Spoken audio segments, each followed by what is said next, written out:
EVMs के बारे में मैं बहुत बार बता चुका हूं, लेकिन ठीक है, आपने फिर क्वेश्चन पूछा है तो, और देश में एक ऐसा अभियान भी चल रहा है जिसको बताना भी जरूरी है, इसलिए मैं थोड़ा विस्तार में बता ही देता हूं। वैसे बहुत बार बता चुका हूं, 40 बार लगभग इस देश की संवैधानिक courts, high courts and supreme courts EVM के ऊपर में जितनी चुनौतियां हुई हैं उनको देख चुकी हैं। चुनौतियां किस प्रकार की हुई? ये हैक हो सकती है, चोरी हो जाती है, 19 लाख मिसिंग हैं, इसमें दिखाई नहीं देता है, ये कंप्यूटर से खराब हो जाती है, रिजल्ट्स बदल सकता है, मैनिपुलेट हो सकता है। हर बार संवैधानिक कोर्ट्स ने इसको रिजेक्ट किया है। क्या कहा है? कभी कहा कि इसमें वायरस लग ही नहीं सकता, no question of introducing virus. कभी कहा इनवैलिड वोट्स नहीं हो सकते, कभी कहा रिगिंग इज नॉट पॉसिबल, कभी कहा कि when there is section 61A in the RP act which empowers the use of the EVMs, जब तक वो खत्म ना हो जब तक ये प्रश्न उठाना गलत है। कभी कहा कि EVMs are foolproof devices for counting and allegations of tampering are baseless. कभी कहा कि आप एक के बदले 5 वीवीपैट गिनिए, वो हमने शुरू कर दिया। अब तो ये आ गया है नतीजा कि कोर्ट्स ने जुर्माना लगाना शुरू कर दिया। दिल्ली हाई कोर्ट ने मिस्चीवियस कहते हुए 10,000 रुपए का जुर्माना लगाया, फिर माननीय उच्चतम न्यायालय ने 50,000 रुपए का जुर्माना लगाया। अभी फिर रिसेंटली माननीय उच्चतम न्यायालय ने एक पिटीशन खत्म की है। कितनी बार सुनेंगे? क्यों बार बार वही बिलाप करना है? कोई चीजें तो हमसे पूछिए। हैक नहीं हो सकती, किसी सूरत में नहीं हो सकती, एंड जो परिणाम आते हैं वही प्रमाण है, बार बार परिणाम आते हैं। कोई भी ईवीएम लेके बैठ जाता है सोशल मीडिया पे, वो डिब्बा लेके एक बैठ जाता है, और आजकल एक नया ट्रेंड शुरू हुआ है, वो थोड़ा सा एक्सपर्ट भी बन जाता है। आजकल 1-2 एक्सपर्ट भी चल रहे हैं सोशल मीडिया पे, वो कहाँ की डिग्री हैं, कहाँ के एक्सपर्ट हैं, थोड़ा देखना भी चाहिए।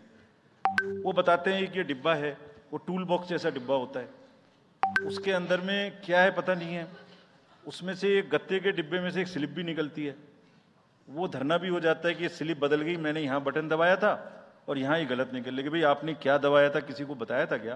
क्या निकला, किसी को बताया था क्या? अरे संविधान कोर्ट्स कह रही हैं। अच्छा, जितनी बार हमसे आप पूछेंगे उतनी बार हम उसका एक क्वेश्चन लेके आपको FAQs में डाल देंगे। 100+ क्वेश्चन हैं। और भाई, political parties have come into existence because of the EVMs. There are many smaller political parties which in the age of the ballot papers might have not come into the existence. It was the fairness and the political parties know in the heart of their hearts. सब EVMs का 3-3 बार mock poll होता है, candidates के सामने में होता है। फिर भी अगर कुछ आप किताब लाए हैं, किसी के पास है क्या? एक हमने किताब भी बनाई है, एक जितने लीगल केसेस, 40 केस, देखिए, these are 40 cases on EVM. इसमें FAQ भी है, आप सब लीजिए इस किताब को हमसे। इसमें FAQ भी है और इसमें फ्लो चार्ट्स भी हैं। देखिए, हमारी वेबसाइट पे है ये, थोड़ा पढ़ने का तो कष्ट करिए, खासतौर से जो एक्सपर्ट महोदय हैं, वो बहुत सारे एक्सपर्ट्स हैं यहाँ, मतलब कंट्री में कोई भी बन जाता है, किसी पे कोई रोक नहीं है। हमने इसमें चार्ट भी लगाया है कि कितनी बार सत्ता में रहने वाली पार्टियां ईवीएम ने बदल दी।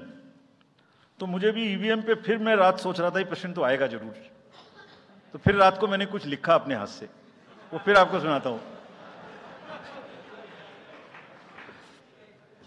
अधूरी हसरतों का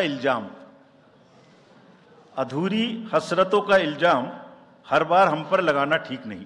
ये ईवीएम कह रही है, मैं नहीं कह रहा हूं। अधूरी हसरतों का इल्जाम हर बार हम पे लगाना ठीक नहीं, वफा खुद से नहीं होती, खता ईवीएम की कहते हो। और बाद में गोया जब परिणाम आता है तो उस पर कायम भी नहीं रहते, आप ही के पक्ष में रिजल्ट आ जाता है। ये क्या बात है भाई? कितने दिन?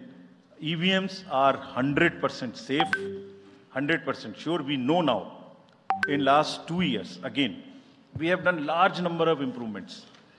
एक एक ईवीएम की नंबर जो भी किस बूथ पे जाएगी वो कैंडिडेट को दिया जाएगा, इसलिए इसमें कोई प्रॉब्लम नहीं है.